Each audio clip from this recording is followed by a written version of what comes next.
اعوذ باللہ من الشیطان الرجیم بسم اللہ الرحمن الرحیم السلام علیکم ورحمۃ اللہ تعالی وبرکاتہ و مغفرہ۔ مدرسہ منظر الاسلام آستانہ گنج شکر بڑا میدان ناظم آباد کراچی پاکستان سے آپ دیکھ رہے ہیں قاری عمیر صدیقی یوٹیوب چینل، اور وہ میرے سامعین اور ناظرین جو مجھے میری فیس بک آئی ڈی حافظ محمد عمیر صدیقی پہ سماعت فرما رہے ہیں، سب کا میں تہہ دل سے شکر گزار ہوں۔ آج پاکستان میں 12واں رمضان المبارک ہے، اور یہ سلسلہ ہمارا پہلی رمضان المبارک سے چل رہا ہے۔ پاکستانی وقت کے مطابق شام 6 بجے سے 6:30 بجے کے درمیان آپ یہ سلسلہ میری فیس بک آئی ڈی حافظ محمد عمیر صدیقی پر لائیو دیکھتے ہیں۔ آج کا ہمارا جو بیان کا موضوع ہے وہ ہے سورۃ الاعراف۔ سورۃ الاعراف یا سورۃ الاعراف کا خلاصہ اور سورۃ الاعراف کا تعارف۔ تو چلیں اپنے موضوع کی طرف چلتے ہیں۔ قرآن مجید فرقان حمید کی سورۃ الاعراف قرآن مجید فرقان حمید کی 7ویں سورت ہے۔ آج الحمدللہ رب العالمین ہماری 7 سورتوں کا تعارف مکمل ہو جائے گا۔ یہ 7ویں سورت کا تعارف میں آپ کے سامنے بیان کر رہا ہوں۔ قرآن مجید فرقان حمید کی 7ویں سورت ہے سورۃ الاعراف، اور قرآن مجید فرقان حمید کی اس سورت میں 206 آیت ہیں، اور یہ سورت جو ہے مکی سورت ہے۔ مکے میں یہ سورت نازل ہوئی۔ زمانہ نزول کیا ہے اس کا، یعنی کس زمانے میں یہ نازل ہوئی، تو اس کا زمانہ نزول ہے ہجرت سے قبل، یعنی آپ صلی اللہ تعالیٰ علیہ وآلہ وسلم جب مکہ مکرمہ میں تھے، اور مکہ مکرمہ سے آپ مدینہ منورہ کی طرف ہجرت کرنے جا رہے تھے۔ اور وہ پورا کل واقعہ میں نے سورۃ الاعراف سے پہلے سورۃ الانعام میں بیان کیا۔ اللہ تبارک و تعالیٰ نے کہ جب مکے میں آپ صلی اللہ تعالیٰ علیہ وآلہ وسلم پر بہت ظلم ہوئے کفار مکہ کی جانب سے، تو آپ نے طائف کی طرف بھی سفر کیا۔ طائف سے بھی آپ کو جو ہے یوں سمجھو کہ کوئی خوشی میسر نہیں ہوئی، تو اس وقت جو ہے مدینہ منورہ زہدہ اللہ شرفا و تعظیمہ سے آپ کے طرف سے آپ کو یہ عرض وہاں سے مدینہ شریف سے آئی کہ آپ جو ہے وہ مدینہ شریف آ جائیں، تو آپ مکہ مکرمہ سے مدینہ شریف ہجرت تشریف لے گئے تھے۔ وہ پورا واقعہ میرے یوٹیوب چینل پہ آپ کو مل جائے گا، سورۃ الانعام کا خلاصہ۔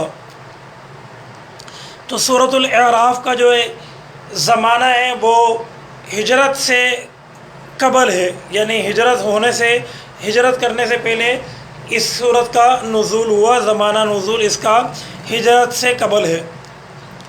7ویں نمبر کی قرآن مجید کی یہ سورت ہے۔ پارے کا شمار اس میں 8واں اور 9واں پارے میں ہے۔ 8ویں پارے کے نصف کے بعد سے یہ شروع ہو رہی ہے، اور 9ویں پارے میں ثلاثہ تک یہ جا رہی ہے۔ تقریباً 100 پارے کی یہ سورت ہے۔ اس میں آیت 206 اس میں آیت ہیں، الفاظ اس میں 3344 آیتیں اس میں، حروف اس میں ہیں 14071 اس میں حروف ہیں۔ اس سے پہلے جو صورت ہے وہ ہے سورۃ الانعام، جس کے معنی اردو ہیں مویشی، اور اس کے آنے والی آئندہ جو صورت ہے، اس کے بعد جو صورت ہے وہ ہے سورۃ الانفال۔ تو کل ہم انشاءاللہ تبارک و تعالیٰ 13ویں رمضان میں سورۃ الانفال کے حوالے سے تعارف پیش کریں گے۔ اس سورت کا نام سورۃ الاعراف کیوں ہے، سماعت فرمائیں۔ اس سورت کا نام اعراف اس لیے رکھا گیا کہ اس کی آیت نمبر 46 اور 47 میں اعراف اور صحابہ کا ذکر ہے، اصحاب کا ذکر ہے۔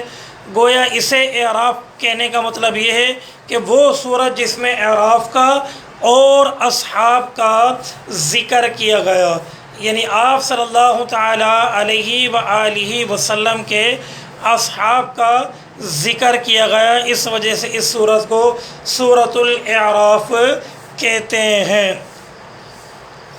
اب اس کا زمانہ نزول کیا ہے وہ سماعت فرمائیں۔ اس کے مضامین پر اگر ہم غور کریں، غور کرنے سے بین طور پر محسوس ہوتا ہے کہ اس کا زمانہ تقریباً وہی زمانہ ہے جو کہ سورۃ الانعام کا زمانہ ہے۔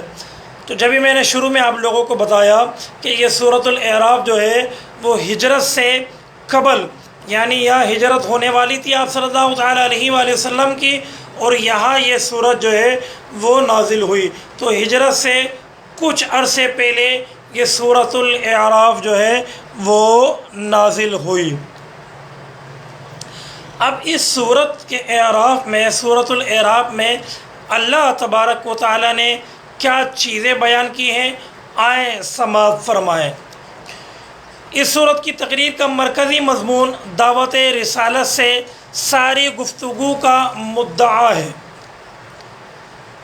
مخاطبوں کو خدا کے فرستار پیغمبر کی پیروی کرنے کا پر آمادہ کیا گیا ہے، آمادہ کیا جا رہا ہے، لیکن اس دعوت میں انداز جو ہے، اس دعوت کا جو انداز ہے وہ تنبیہ ہے اور ڈرانے کا ہے، کہ رنگ زیادہ نمایاں پائے جاتے ہیں، کیونکہ جو لوگ مخاطب ہیں یعنی اہل مکہ، انہیں سمجھاتے سمجھاتے ایک طویل زمانہ گزر چکا تھا اور ان لوگوں کے سمجھ میں نہیں آ رہی تھی۔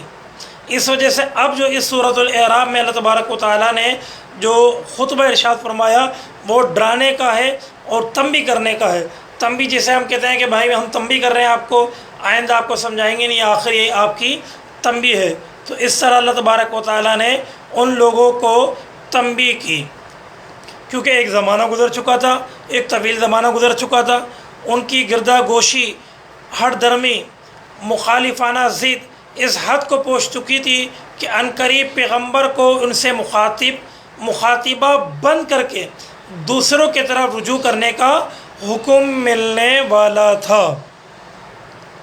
یعنی لازم بات ہے، اس سے ہمیں یہ بھی معلوم چلا کہ اگر ہم کسی کو سمجھا رہے ہیں، سمجھانا ہمارا فرض ہے۔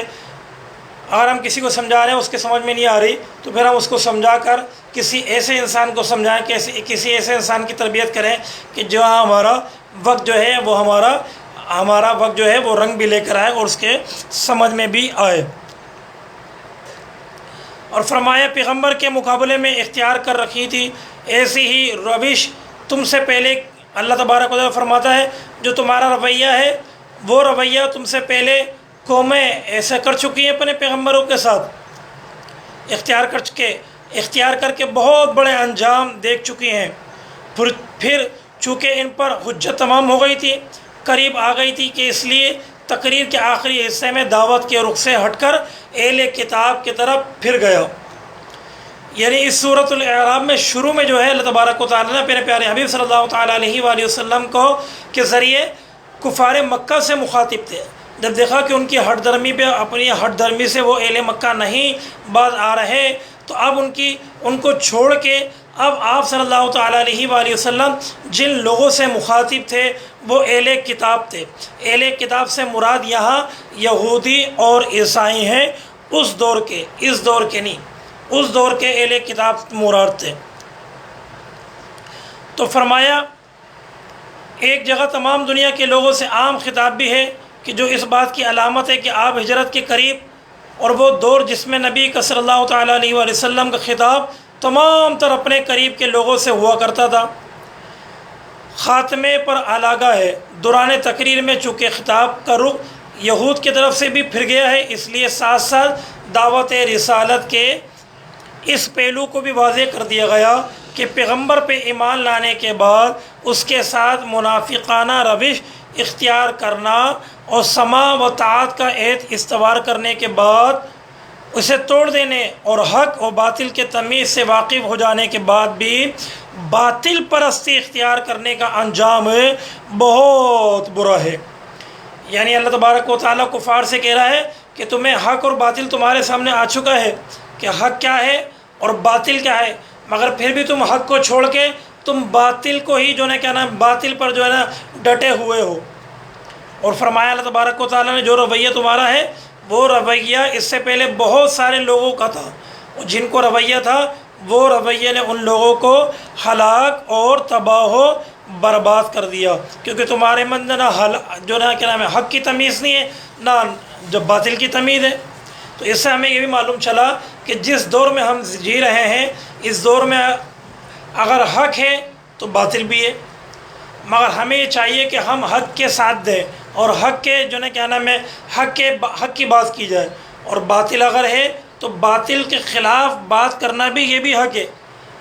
ایسے نہیں کہ آج جس طرح ہمارے معاشرے میں ہو رہا ہے، ناراض نہیں ہوئیے گا معذرت کے ساتھ، ہمارے معاشرے میں ہو رہا ہے کہ پاکستان کی میڈیا پہ سارے بیٹھے ہوئے ہوتے ہیں ایک ساتھ مل کر کہ ہاں ہاں ہم تو بھائی ایک ساتھ ہیں، کھارے بھی ایک ساتھ ہیں، پیرے بھی ایک ساتھ ہیں، نرم گوشہ بھی ہے، صرف میڈیا کی حد تک ایک ساتھ ہیں، اور پھر میڈیا کے چینل سے باہر آ کر وہی آپس میں گتھم گتھا ہو رہے ہیں، وہ کسی اور کے فرقے کو برا بھلا کہہ رہا ہے، وہ ہمارے فرقے کو برا بھلا کہہ رہا ہے، وہ ہمارے عقائد کو برا بھلا کہہ رہا ہے، ہم اس کے عقائد کو برا بھلا کہہ رہے ہیں، اور ٹی وی پر چینل کی ریڈنگ بڑھانے کے لیے ہاں ہاں جی جی کی جا رہی ہے۔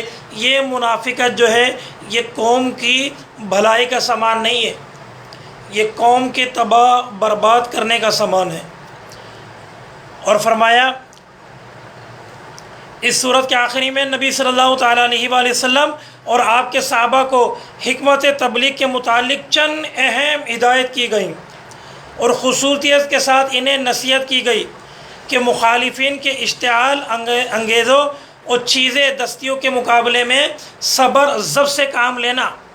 اگر تمہارے مخالف جو ہے وہ انگیز تقریریں کریں، تمہارے خلاف بولیں، مگر بھی اللہ تبارک و تعالیٰ سورۃ الاعراف میں کیا فرما رہا ہے کہ تم نے کام لینا ہے تو صبر سے کام لینا ہے، تم نے کام لینا ہے تو ضبط سے کام لینا ہے، جذبات کے ہچکان میں مبتلا ہو کر کوئی ایسا قدم نہ اٹھا لینا جو اصل مقصد سے ہٹ جاؤ اور کسی اور مقصد کے طرف جو ہے وہ نکل جاؤ۔ تو یہ سورۃ الاعراف کا مختصر تعارف تھا جو کہ میں نے آپ کے سامنے بیان کیا۔ گفتگو میں مجھ سے اگر کوئی غلطی ہو گئی ہو، اللہ کی بارگاہ میں دعا ہے اللہ تبارک و تعالیٰ مجھے معاف فرمائے اور میری اس کاوش کو اپنی بارگاہ میں قبول و منظور فرمائے۔ کل انشاءاللہ تبارک و تعالیٰ پاکستانی وقت کے مطابق دوبارہ 6 بجے سے 6:30 بجے کے درمیان آپ یہ میرا سلسلہ دوبارہ سماعت فرمائیں گے۔ کل کا ہمارا موضوع ہوگا سورۃ الاعراف کے بعد سورۃ الانفال۔ سورۃ الانفال کا انشاءاللہ تبارک و تعالیٰ ہم تعارف پیش کرنے کی کوشش کریں گے۔ جب تک کے لیے اپنا خیال رکھیے گا، ہمیں بھی اور خاص طور پہ بھارت کے انڈیا کے مسلمانوں کو اپنی دعاؤں میں یاد رکھیے گا۔ اللہ تبارک و تعالیٰ ان پر بھی اور ہم پر بھی اپنی رحمتوں کا نزول فرمائے، آمین بجاہ النبی الامین صلی اللہ علیہ وسلم۔